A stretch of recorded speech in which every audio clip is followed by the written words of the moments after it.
Selamat petang, salam sejahtera. Isu hangat petang ini, Hakim berkata kisah derma Arab Najib umpama hikayat dongeng. Berita sepenuhnya. Pembelaan bekas Perdana Menteri Najib Razak mengenai Rm42 juta dalam akaun peribadinya yang didakwa sebagai wang derma Arab adalah dongengan seumpama hikayat 1001 malam, menurut Mahkamah Rayuan. Dalam penghakiman bertulis setebal 308 muka surat, Hakim Mahkamah Rayuan Abdul Karim Abdul Jalil berkata, kisah derma Arab itu tidak lain hanyalah rekaan yang langsung tidak mempunyai kredibiliti. Kisah ini malah lebih dongeng daripada kisah hikayat 1001 malam. Bukan hanya tidak ada kredibiliti, malah dongeng ini bercanggah dan ditolak oleh keterangan berdokumen, katanya. Abdul Karim yang bersidang bersama-sama Hazzanat Mehat dan Datuk Vezar Alim Maidin Merah memutuskan bahwa tidak ada bukti langsung yang menunjukkan Rm42 juta itu datangnya daripada atau mungkin datang daripada keluarga Diraja Arab Saudi.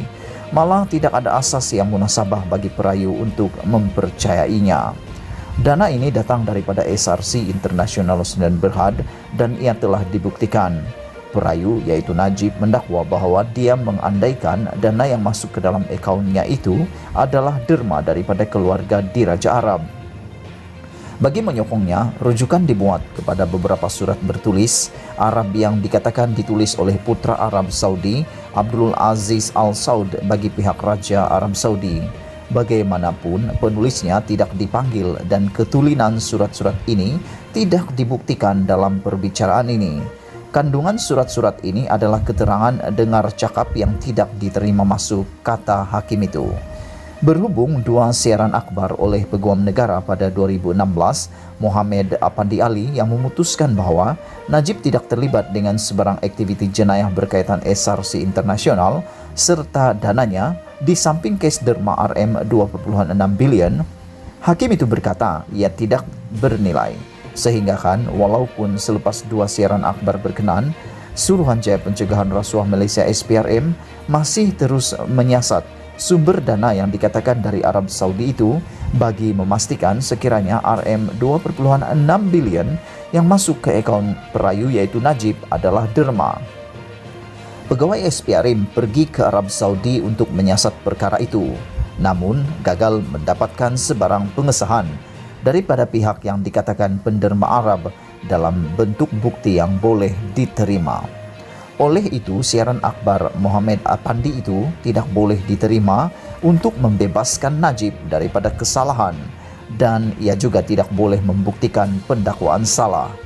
Pandangan Mohamed Apandi yang dibuat pada persidangan media itu adalah mengenai hal ehwal negara sehingga 26 Januari 2016 semasa siasatan sedang berjalan. Sudah tentu kenyataan pramatang itu tidak boleh mengikat Peguam Negara selepasnya daripada menggunakan kuasa-kuasa pendakwaannya apabila bukti-bukti tambahan telah dikumpul, katanya. Hakim itu berkata, Najib tidak mengambil sebarang langkah untuk menyiasat aliran dana yang masuk ke dalam akaunnya. Sebaliknya telah dilihat seolah-olah bergantung kepada apa yang ahli perniagaan dalam buruan Lo Tiak Jo atau Jolo katakan kepadanya mengenai sumber dana. Itu saja. Pada masa itu dia adalah Perdana Menteri dan mempunyai setiap peluang termasuk saluran rasmi kerajaan untuk membuat pertanyaan dan mengesahkan sekiranya dana itu sememangnya benar-benar datang daripada keluarga Diraja Arab Saudi. Perayu tidak mengambil sebarang langkah sekalipun bagi mengesahkan kebenaran sumber seperti yang dimaklumkan kepadanya oleh Jolo, katanya.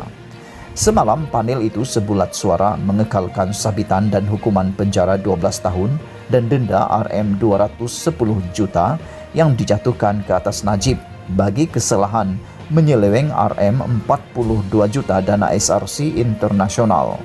Mereka membuat keputusan itu selepas menolak rayuan Najib untuk mengenepikan sabitan dan hukuman yang dijatuhkan oleh Mahkamah Tinggi Kuala Lumpur pada 28 Julai 2020.